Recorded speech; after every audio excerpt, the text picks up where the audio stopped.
Hello दोस्तों, मैं हूं अजीत और आप मुझे देख पा रहे होंगे होम साइंस विथ अजीत के यूट्यूब चैनल पर। आपको पता है कि आजकल हम लोग पढ़ रहे हैं मिनरल्स, और मिनरल्स की कड़ी में हम लोग कैल्शियम, फास्फोरस पढ़ चुके हैं। अब ये हमारी जो वीडियो बनने वाली है, जो हम लोग पढ़ने वाले हैं, ये आपका है आयरन, जिसे हम लोग Fe से डिनोट करते हैं। तो चलिए देखते हैं इसे एक एक करके। जब आयरन की बात होती है, इससे हम लोग Fe से डिनोट करते हैं। तो आपका जो आयरन होता है, क्योंकि हमें पता है कि हमारे शरीर में कुल 24 प्रकार के खनिज तत्व पाए जाते हैं। 24 प्रकार के खनिज तत्व पाए जाते हैं, और उसमें हमने चर्चा किया था कुछ आपके मुख्य होते हैं, कुछ गौड़ होते हैं। और यहाँ पर जब हमने खनिज लवण की चर्चा किया था, तो आपसे बताया था कि आपके सिर्फ और सिर्फ 7 ही ऐसे खनिज लवण हैं जिसे मुख्य खनिज लवण की श्रेणी में रखा जाता है। बाकी के बाकी सभी 17 खनिज लवण आपके गौण अर्थात ट्रेस मिनरल्स के अंतर्गत या खनिज लवण के अंतर्गत रखे जाते हैं। तो यहीं पर थोड़ा सा हम लोग जान लेते हैं कि आपके मुख्य खनिज लवण कौन कौन से हैं। आपका कैल्शियम हो गया, आपका फास्फोरस हो गया, आपका पोटेशियम हो गया, सल्फर हो गया, सोडियम हो गया, क्लोरीन हो गया, और आपका मैग्नीशियम हो गया। इतने आपके मुख्य खनिज लवण हैं। और इसमें हम लोग पढ़ने वाले लोहा, अर्थात ये आपका एक ट्रेस है, ट्रेस खनिज लवण है, यानी कि गौड़ है, गौड़ खनिज लवण है, यानी कि मुख्य खनिज लवण में से आपका आयरन नहीं आता है। वही आपकी पहली लाइन लिखी गई है, यह एक अति आवश्यक ट्रेस खनिज है, यानी कि आपका मुख्य खनिज लवण नहीं बल्कि आपका क्या है, ट्रेस खनिज है, जो कुल का यानी कि जितने भी लोहे की आपके शरीर में आवश्यकता है, आपके शरीर में या फिर जितनी मात्रा में है उसका 70% ये आपके हीमोग्लोबिन के निर्माण में, आपके ब्लड में, और उसके साथ साथ 4% मायोग्लोबिन के रूप में मांसपेशी। क्योंकि अभी आप लोग देखेंगे, समझेंगे, जानेंगे कि जो आपका हीमोग्लोबिन है यह अपने मूल रूप में नहीं रहता है, आपके शरीर में मूल रूप में यह नहीं रहता है। देखेंगे कि ब्लड में आपके हीमोग्लोबिन के रूप में, आपको देखेंगे इसका संचय जो होगा मांसपेशियों में होगा, वह मायोग्लोबिन के रूप में होगा, और इसका जहाँ जहाँ भी संचय होगा वह अपने मेन फॉर्म में आप इसे कहीं भी नहीं पाएंगे, बल्कि यह अपने किसी अन्य रूप में उपस्थित होता है, संचित होता है। तो उसी प्रकार से इसका देखा आपने 70% हीमोग्लोबिन के में, और जबकि आपका 4% मांसपेशियों में, किसके रूप में, मायोग्लोबिन के रूप में। वहीं पर बचा 25% आपके अस्थिमज्जा में, अस्थिमज्जा यकृत एवं गुर्दों में, अस्थिमज्जा यकृत एवं गुर्दे में 25% संचित होता है। जबकि बात रह गई आपके 1% की, तो 1% रक्त प्लाज्मा तथा ऑक्सीकारक एंजाइम के रूप में संचित होता है। अब हमारी बात जब आती है, आपको रक्त प्लाज्मा की बात आती है, तो हमें यहाँ से एक क्वेश्चन समझ में आ रहा है। क्योंकि हम लोग देखते हैं कि जब हम रक्त प्लाज्मा की बात करते हैं और रक्त की बात करते हैं, तो हम लोग पढ़ते हैं कि RBC, WBC, प्लेटलेट्स की बात करते हैं, और हम यह भी पढ़ते हैं कि ये जो आपके WBC, RBC है, प्लेटलेट्स है, एक कणिका में है। अगर आपके ब्लड में सभी के सभी कणिका में होंगे तो ये प्रवाहित कैसे होंगे? आप लोग देखते हैं कि जब पानी कम हो जाता है, उसमें बालू रहता है, कणिका रहती है, तो देखते हैं कि वो बह नहीं पाता, लेकिन जब उसके साथ लिक्विड फॉर्म में पानी रहता है तो वह उसी पानी के साथ साथ बहता रहता है। तो यहाँ से क्वेश्चन बनता है कि आपके जो RBC है, WBC है, प्लेटलेट्स है, यह किस में प्रवाहित होते हैं, किस में बहते रहते हैं? तो इसका आपका जवाब है आपका प्लाज्मा। और यहीं से जान लीजिए कि हम लोग देखते हैं कि जो आपके एंटीजन हुआ करते हैं, यह आपके RBC की सतह पर पाए जाते हैं, RBC की सतह पर प्लाज्मा पाए जाते हैं, और इसी प्लाज्मा आपके प्रोटीन के, इसी RBC की सतह पर आपके एंटीजन पाए जाते हैं, और इसी एंटीजन से डिसाइड होता है किस व्यक्ति का ब्लड ग्रुप कौन सा है। लेकिन वहीं पर बात आती है आपकी एंटीबॉडी की, तो आपकी एंटीबॉडी RBC, WBC, प्लेटलेट्स की सतह पर नहीं पाई जाती, बल्कि आपकी जो एंटीबॉडी होती है वह आपके प्लाज्मा में पाई जाती है। लेकिन देखिए वही बात यहाँ पे जब प्लाज्मा की बात आ गई, तो आपका जो आपका आयरन है, जो आपका Fe है, यह 1% प्लाज्मा में तथा इसके साथ साथ ऑक्सीकारक एंजाइम के रूप में उपस्थित होता है। वहीं पर जब हम बात करते हैं कि हीमोग्लोबिन की मात्रा को लेकर के, तो हीमोग्लोबिन की सामान्य मात्रा, अगर हम पुरुषों की बात करें तो पुरुषों में हीमोग्लोबिन की सामान्य मात्रा आपके 13.5 से 17.5 ग्राम प्रति 100 ml होती है, ग्राम प्रति 100 ml होती है। और इसी को लेकर के आपके अंदर बहुत सारे कन्फ्यूजन होते हैं, और हमारा क्वेश्चन गलत हो जाता है, क्योंकि ऑप्शन में दिया होता है कि 13 से 13.5 से 17.5 ग्राम प्रति 1000 ml, या 1 लीटर दे देगा या जो है 10 ml दे देगा, तो हमें जानना होगा कि इसका जो मेजरमेंट हुआ करता है आपके 100 ml ब्लड पे हुआ करता है। और यह सामान्य पुरुषों में आपके 13 से 17.5 ग्राम प्रति 100 ml होता है। लेकिन वहीं पर महिलाओं में देखा जाता है तो महिलाओं में इसकी संख्या कम होती है। और यह भी जान लीजिए कि महिलाओं में पुरुषों की अपेक्षा ब्लड भी कम होता है, क्वांटिटी कम होती है। आपको पता है, हमें पता है कि जो हमारा शरीर का भार होता है, आपसे क्वेश्चन पूछा हुआ है कि हमारे शरीर के भार का लगभग कितना प्रतिशत हमारे शरीर में ब्लड होता है, तो वहाँ पे ऑप्शन होता है 7 से 8%। और उससे समानता देखा जाता है 5 से 6 लीटर पुरुषों में ब्लड पाया जाता है, लेकिन महिलाओं में 4 से 5 लीटर ब्लड पाया जाता है। तो जब बात होती है हमारी इतनी, और जब स्त्री में बात करते हैं तो ये आपका 12.5 से 15.5 तक होता है। 12.5 से 15.5 ग्राम प्रति 100 ml ब्लड इसकी मात्रा हुआ करती है। और जब इसकी मात्रा इसी से कम हो जाती है, जो कि यानी कि पुरुष की बात करें तो आपका जब 13 से कम होगा, जैसे से कम होगा वैसे वैसे एनीमिया के हम लोग शिकार होते जाएंगे, वैसे वैसे गंभीर एनीमिया का नाम हम देते चले जाते हैं। उसी प्रकार से महिला के केस में भी होता है। अब हम देखते हैं Fe यानी लोहा के कार्य, Fe यानी कि आयरन, और आपको पता है कि फेरस के रूप में पाया जाता है। Fe के कार्य की बात करें तो आपका जो हीमोग्लोबिन है, हीमोग्लोबिन के निर्माण में आपका बहुत ही महत्वपूर्ण भूमिका निभाता है। क्या निभाता है? आपका आयरन हीमोग्लोबिन के निर्माण में। और यही हीमोग्लोबिन है, यही Hb है, जो कि Hb यानी कि हीमोग्लोबिन के एक अणु से आपके आयरन के 4 अणु जुड़े होते हैं, और प्रत्येक आयरन के अणु से एक ऑक्सीजन का अणु जुड़ा होता है। और यहाँ से आपसे क्वेश्चन पूछ सकता है कि हीमोग्लोबिन के एक अणु के साथ ऑक्सीजन के कितने अणु जुड़े हो सकते हैं, तो आपका जवाब होगा 4। अभी मैं आगे बताता हूँ। हीमोग्लोबिन के निर्माण में ब्लड का लाल रंग, आपको पता है कि जब हम लाल रंग की बात करते हैं तो यह ब्लड को लाल रंग प्रदान करने का काम करता है। लेकिन जब हम वहीं पर मैनेजमेंट पढ़ते हैं, आपको लोग मैनेजमेंट पढ़ते हैं और हम लोग मकान पढ़ते हैं, मकान में जब हम लोग ईंट पढ़ते हैं तो आपसे क्वेश्चन पूछा था ईंट का जो चेरी लाल रंग होता है वह किस खनिज तत्व या किस तत्व के कारण उसका चेरी लाल रंग होता है, तो उसके लिए भी जिम्मेदार जो तत्व होता है वह आपका आयरन होता है। तो चलिए, ब्लड का लाल रंग, इसके साथ ऑक्सीजन और कार्बन डाइऑक्साइड का परिवहन। जो आपका आयरन हुआ करता है यह कार्बन आपके हीमोग्लोबिन के साथ मिला हुआ होता है, और उसके साथ हमने जैसे कि यहाँ पे संरचना भी मैं बना रखा हूँ, हीमोग्लोबिन है, और हीमोग्लोबिन के एक अणु से आपके 4 आयरन के अणु जुड़े हुए होते हैं। और आप यहाँ पे देख रहे हैं कि जो हीमोग्लोबिन के साथ 4 आयरन के अणु जुड़े हैं, और प्रत्येक आयरन के अणु से एक ऑक्सीजन का अणु जुड़ा हुआ है।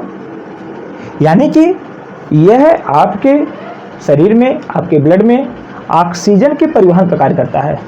इसको हम डायरेक्ट कर सकते हैं कि आपका हीमोग्लोबिन ऑक्सीजन का परिवहन करता है, क्योंकि हमें पता है कि हीमोग्लोबिन से आपका आयरन जुड़ा हुआ होता है, और प्रत्येक आयरन के प्रत्येक अणु से आपके ऑक्सीजन का जुड़ा होता है। तो यहाँ से हम स्पष्ट कर सकते हैं कि आपका जो है, आपका आयरन जो है ऑक्सीजन और कार्बन डाइऑक्साइड के परिवहन में सहायता करता है या उसका परिवहन करता है। अब देखिए, पेशियों के संकुचन में इसकी सहायता करता है आपका आयरन, क्योंकि आयरन के माध्यम से पेशियों में ऑक्सीजन का परिवहन होता है, इसमें संचय की क्षमता होती है, और जिससे कि जो है पेशियों में संकुचन की क्रिया संपन्न हो पाती है। एंजाइम निर्माण में सहायक होता है, आयरन आपके एंजाइम निर्माण में सहायक होता है। उसके साथ साथ जो हम लोग पता है कि जो हमारी विटामिन ए हुआ करती है यह आपकी प्रोविटामिन है, अर्थात बात आती है कि प्रोविटामिन कहते कैसे हैं। प्रोविटामिन वह विटामिन होती है जो अपने मुख्य रूप में ना प्राप्त होकर के अन्य रूप में हमें मिलती हैं भोज्य पदार्थ से, और वह हमारे शरीर में अपने मुख्य रूप में परिवर्तित हो जाती हैं। जैसे कि हम अगर विटामिन ए की बात करें तो वहाँ पे हम लोग देखते हैं कि हम लोग बीटा कैरोटीन के रूप में भोजन में ग्रहण करते हैं, और हमारे लीवर के द्वारा, हमारे यकृत के द्वारा इसे बदल दिया जाता है रेटिनॉल में। लेकिन लीवर आपका तभी बदल पाता है जब आपके शरीर में, आपके ब्लड में पर्याप्त खनिज लवण यानी कि आयरन की पर्याप्त मात्रा होगी। आपके ब्लड में जब पर्याप्त आयरन की मात्रा होगी तभी आपका लीवर इसे कन्वर्ट कर पाएगा रेटिनॉल में, जो कि आपका विटामिन ए का रासायनिक नाम है। इसके साथ साथ अगर हम कमी की बात करें कि आयरन की कमी से होने वाली समस्या, तो सबसे पहले नाम निकल के आता है एनीमिया। जब आयरन के केस में हम लोग देखते हैं कि एनीमिया आपका दो प्रकार की एनीमिया इसे देखने को मिलती है।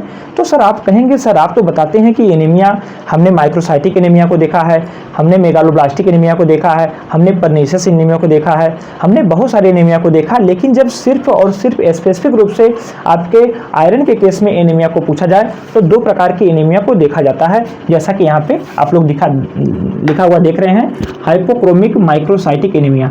हाइपोक्रोमिक, यहाँ पर शब्द लिखा हुआ है हाइपो का मतलब होता ही है कम, और क्रोमिक का मतलब होता है कि चमक, रंग। तो हाइपोक्रोमिक, हाइपो मतलब कम, क्रोमिक मतलब रंग का डल होना, और इसके साथ साथ लिखा है माइक्रोसाइटिक एनीमिया, यानी कि आपके ब्लड में आयरन की कमी। आयरन की जब कमी होगी तो जिसके साथ आपको पता है कि क्योंकि जो आयरन है वह हीमोग्लोबिन के निर्माण में सहायक है, जब आयरन की कमी होगी तो जाहिर सी बात है कि हीमोग्लोबिन के निर्माण बाधित होगा, हीमोग्लोबिन का निर्माण बाधित होगा। और आपको पता यह भी है कि हमारे ब्लड का जो लाल रंग है, इसको जो है लाल रंग प्रदान करने में यह बहुत ही सहायक होता है। कौन? आपका आयरन। तो जब आयरन की कमी होगी तो हीमोग्लोबिन का निर्माण भी बाधित होगा, उसके साथ ही साथ जो उसका लाल रंग है, ब्लड का लाल रंग है, यह भी प्रभावित होगा, अर्थात डल पड़ जाएगा। तो यहाँ पे हम लोग देखते हैं कि हीमोग्लोबिन का निर्माण बाधित होता है, आयरन की कमी हो जाती है आपके हाइपोक्रोमिक माइक्रोसाइटिक एनीमिया में। इसके साथ साथ आरबीसी का आकार छोटा व रंग हल्का हो जाता है। जब आरबीसी का रंग हल्का होगा, छोटा होगा, तो जाहिर सी बात है व्यक्ति में पीलापन देखने को मिलता है, और उसके लिए आपको पता है कि आपका बिलिरुबिन की मात्रा भी बढ़ जाती है जब इसकी कमी हुआ करती है। लेकिन वहीं पर जब हम दूसरी प्रकार की एनीमिया देखते हैं जो कि आपकी आयरन की कमी से होती है, जिसे हम लोग आर्थोक्रोमिक माइक्रोसाइटिक एनीमिया के नाम से जाना जाता है। इसमें जो है आर्थोक्रोमिक माइक्रोसाइटिक एनीमिया में देखा जाता है कि आयरन की तो पर्याप्त मात्रा होती है, लेकिन उसके शरीर में विटामिन ई की कमी होती है। आयरन की पर्याप्त मात्रा होगी, किसमें होगी? आपके आर्थोक्रोमिक माइक्रोसाइटिक एनीमिया में। आर्थोक्रोमिक माइक्रोसाइटिक एनीमिया में आपके आयरन की तो पर्याप्त मात्रा व्यक्ति में रहती है, लेकिन उसके शरीर में विटामिन ई की कमी होती है, तब इसे देखा जाता है। इसमें होता क्या है कि आपकी आरबीसी का जो आकार होता है बड़ा और बेडोल हो जाता है। देखिए यहाँ पे लिखा हुआ है, यह भी पर्याप्त बट विटामिन ई की कमी होती है, आरबीसी का आकार बड़ा व बेडोल हो जाता है, और इसमें जो आपकी आरबीसी है वह परिपक्व नहीं हो पाती है, यानी कि अपरिपक्व आरबीसी को देखा जाता है। लेकिन यहीं पर आपका मिलता जुलता है, इसलिए मैं पुनः एक बार रिपीट करा दूं। लेकिन जब सिर्फ और सिर्फ आपसे माइक्रोसाइटिक एनीमिया की बात करें तो माइक्रोसाइटिक एनीमिया आपके विटामिन B6 की कमी से होती है, और इसमें भी माइक्रोसाइटिक एनीमिया में भी आरबीसी का आकार छोटा हो जाता है। आरबीसी का आकार छोटा हो जाता है और इसकी संख्या में वृद्धि हो जाती है। आरबीसी का आकार छोटा हो जाता है किसमें? Microcytic anaemia. और माइक्रोसाइटिक एनीमिया किसकी कमी से होता है? आपके विटामिन B6 की कमी से होता है। चलिए देखिए एनीमिया के कारक, अगर हम बात करें कि एनीमिया किन किन वजह से हमारे शरीर में एनीमिया होता है। एनीमिया और कुछ नहीं बल्कि आपके शरीर में ब्लड की कमी ही, यानी कि आपके शरीर में लोहे की कमी, हीमोग्लोबिन की कमी ही एनीमिया के नाम से जाना जाता है। तो अगर हम कारक की बात करें तो पता है कि अगर कोई दुर्घटना हो जाती है, बहुत सारे ब्लड बह जाता है, तो हमारे शरीर में ब्लड की मात्रा कम हो जाती है और इसी को ही एनीमिया का नाम दिया जाता है। दुर्घटना हो गई, आपकी चोट की बात कर दें, आपके ऑपरेशन, क्योंकि हमें पता है कि जब ऑपरेशन हुआ करता है तो काफ़ी सारा ब्लड हमारे शरीर से बाहर निकल जाता है, और उसके कारण भी व्यक्ति में एनीमिया को देखा जाता है। प्रसव और मासिक धर्म, हम लोग प्रसव में भी देखते हैं बहुत सारा ब्लड बहता है, और मासिक धर्म में आपको यहीं से मासिक धर्म की बात आती है। तो एक मासिक चक्र में लगभग आपका 15 से 20 मिलीग्राम, 15 से 20 मिलीग्राम आपका Fe लोहा आयरन व्यक्ति के शरीर से बाहर निकल जाता है। प्रतिदिन 2 से 3 मिलीग्राम आपका आयरन मासिक धर्म में बाहर चला जाता है, विसर्जित हो जाता है, निकल जाता है, क्योंकि ब्लड निकलता है, ब्लड के माध्यम से हमारे शरीर से बाहर हो जाता है। अतः मासिक धर्म की स्थिति में हमें जो है अतिरिक्त आयरन लेने की आवश्यकता होती है। आपका पूछा हुआ क्वेश्चन है, आपसे पूछता क्वेश्चन है कि प्रेगनेंसी के दौरान लगभग कितना मिलीग्राम में प्रतिदिन के आहार में हमें अतिरिक्त आयरन लेना चाहिए, और आपका इसके साथ ही साथ इसका भी पूछता है कि लगभग एक मासिक धर्म में लगभग कितने मिलीग्राम आयरन हमारे शरीर से निकल जाता है। तो इसे आप लोग ध्यान में रखिए। अधिक रक्तदान, जब हम लोग रक्तदान करते हैं तो हमारे शरीर से ब्लड ही तो निकलता है, और यहाँ से भी जान लीजिए कि जो हम लोग रक्तदान करते हैं 1 यूनिट एक जो यूनिट हुआ करती है कितने ग्राम की होती है, थोड़ा सा देखिएगा, क्योंकि हमने ब्लड दान किया तो वहाँ पे 400 ml लिखा था पाउच पे, तो 350 ग्राम पता है कि जांच में चला जाता है, 300 ग्राम व्यक्ति को मिलता है जो दूसरा लेता है जिसको आवश्यकता होती है। लेकिन कहीं कहीं पर हमने पढ़ा भी है कि 300 350 ग्राम का पाउच होता है। तो आप लोग उसी बार सर्च करिएगा और इसे कंफर्म करिएगा। तो जो पहली कमी से होने वाली समस्या थी एनीमिया थी, वहीं पर हम दूसरी देखते हैं कि विटामिन सी और ई के अवशोषण में सहायक होता है। आपका जो आयरन होता है Fe होता है, यह विटामिन सी और vitamin E, vitamin C vitamin E के अवशोषण में सहायक होता है। यानी कि जब हमारे शरीर में आयरन की कमी होती है तो ना तो ही विटामिन सी का सही से अवशोषण हो पाता है और ना ही विटामिन ई का अवशोषण हो पाता है।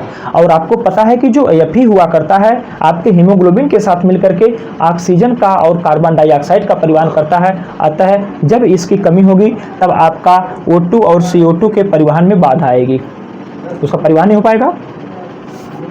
अगर हम अधिकता की बात करें तो सबसे पहले जान लीजिए इसके लिए एक शब्द दिया गया है कि जो हमारे शरीर में Fe यानी कि आयरन की अधिकता होती है तो उसके लिए एक शब्द दिया गया इंडोपैथिक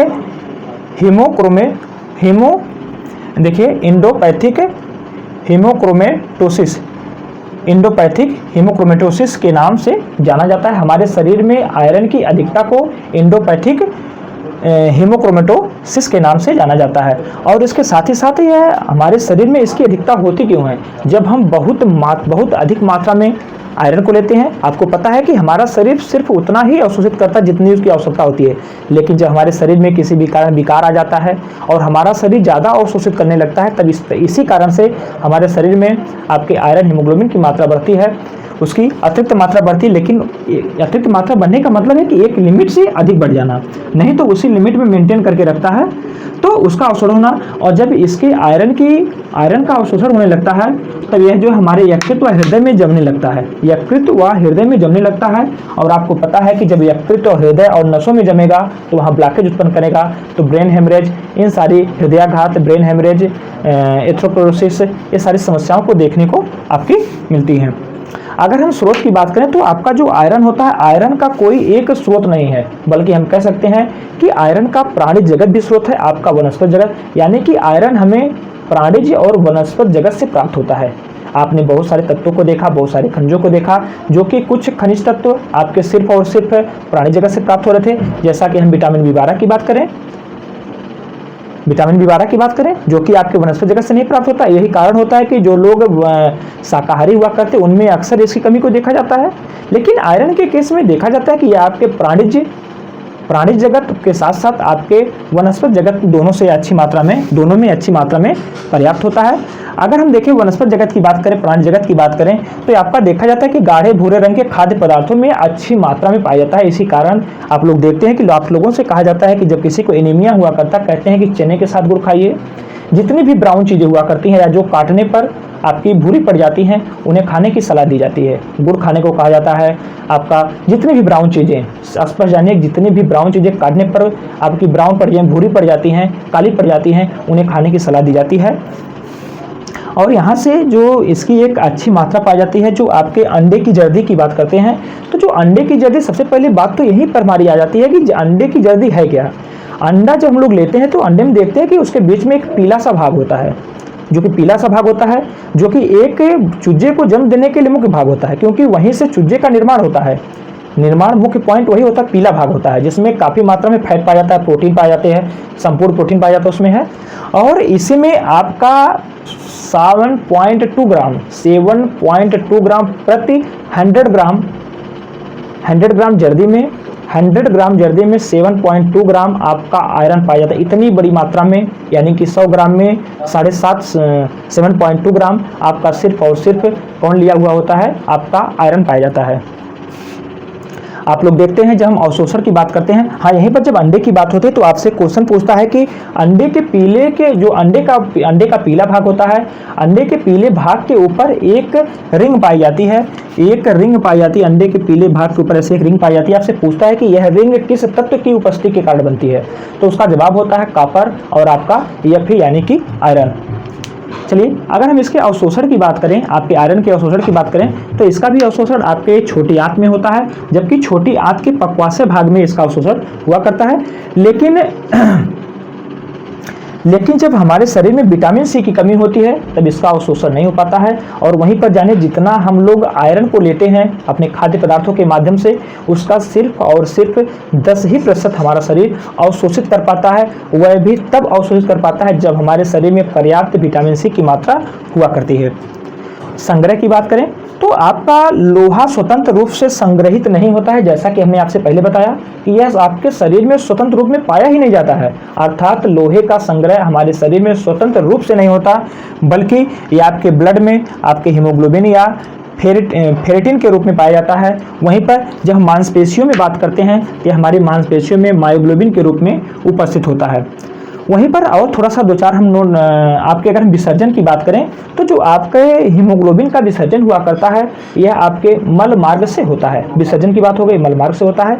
लेकिन यहीं पर अगर हम कुछ इसके संबंधित कुछ मुख्य बिंदुओं को जान लेते हैं, जैसे कि आपका हीमोपायोसिस। हीमोपायोसिस की बात करें तो आपसे पूछता है कि हीमोपायोसिस होता क्या है। हीमोपायोसिस की बात करें तो हम लोग देखते हैं कि जो आपका हीमोग्लोबिन हुआ करता है, हीमोग्लोबिन आपकी आरबीसी का जीवन काल 120 दिन हुआ करता है। पुनः ये जो आपकी आरबीसी है, आरबीसी टूट जाती है। हीमोग्लोबिन, हिम मतलब आयरन और ग्लोबिन आपका एक प्रकार का प्रोटीन है। पुनः जो है आपकी जो आरबीसी है, जो हम लोग कहते हैं मृत हो जाती है, वह जो आरबीसी मृत होकर के आपकी जब आपके आयरन यानी कि हिम मतलब लोहा और ग्लोबिन मतलब प्रोटीन जब इसमें विखंडित हो जाती है, और पुनः जो आयरन यहाँ से विखंडित हो रहा है, आपके आरबीसी से विखंडित हो रहा है, हीमोग्लोबिन से विखंडित हो रहा है, पुनः यह जो है आपके हीमोग्लोबिन का निर्माण करने लगता है। यानी कि यह प्रक्रिया रिसाइकिल होकर चलने लगती है, और इसी प्रक्रिया को ही आपके हीमोपायोसिस के नाम से जाना जाता है। वहीं पर जो हमारी अगली शब्दावली आती है आपकी काइलोनीचिया। काइलोनीचिया की बात करते हैं तो काइलोनीचिया एक प्रकार की बीमारी है जो कि नाखून से संबंधित है। इसमें होता क्या है कि जो हमारा नाखून है, ये हमारा नाखून अंदर की तरफ धंस जाता है। और काइलोनीचिया में जैसे आप लोग चम्मच को देखते हैं कि चम्मच जो होता है कि अंदर धंसा हुआ होता है, इसमें जगह हो जाती है और चम्मचाकार नाखून हो जाता है। आपका जो नाखून है जो कि आपका ऊपर की तरफ उठा हुआ है, यह जो अंदर की तरफ हो जाता है। इसमें जो काइलोनीचिया है यानी कि इसे चम्मच नाखून भी कहा जाता है, यह ग्रीक शब्द के काइलोस से बना है, और काइलोस का अर्थ होता है खोखला। लेकिन वहीं पर जब हम नीचिया की बात करते हैं तो नीचिया का शाब्दिक अर्थ होता है नाखून की बीमारी। नाखून की बीमारी और काइलोनीचिया आप लोगों ने जाना कि मुख्य रूप से आपके आयरन की कमी से होने वाली समस्या है। कहाँ पे होने की समस्या है? आपके नाखून में। इसमें नाखून चम्मच का आकार ग्रहण कर लेता है, अर्थात जो है इसके नाखून के बीच में गड्ढे हो जाते हैं, और आप उससे पानी भी पी सकते हैं। जब काइलोनीचिया अपनी गंभीर स्थिति में होगा यानी कि वो गड्ढा बड़ा हो जाएगा, आप लोग उससे आराम से सूप ले सकते हैं। इतनी बात हो गई। तो एक हमारा छोटा सा प्रयास था आयरन के ऊपर, और आयरन को लेकर के अब तक हम लोग 3 खनिज लवण को पढ़ चुके हैं, कैल्शियम, फास्फोरस और उसके साथ साथ आपका आयरन। तो चलिए, यदि आपको वीडियो पसंद आए तो वीडियो को लाइक करिए। यदि हमारे चैनल पर प्रथम बार आए हों तो हमारे चैनल को सब्सक्राइब करिए और अपने दोस्तों तक शेयर करिए, और एक प्यारा सा कमेंट जिससे हम आपके लिए निरंतर कार्य कर पाएँ। धन्यवाद।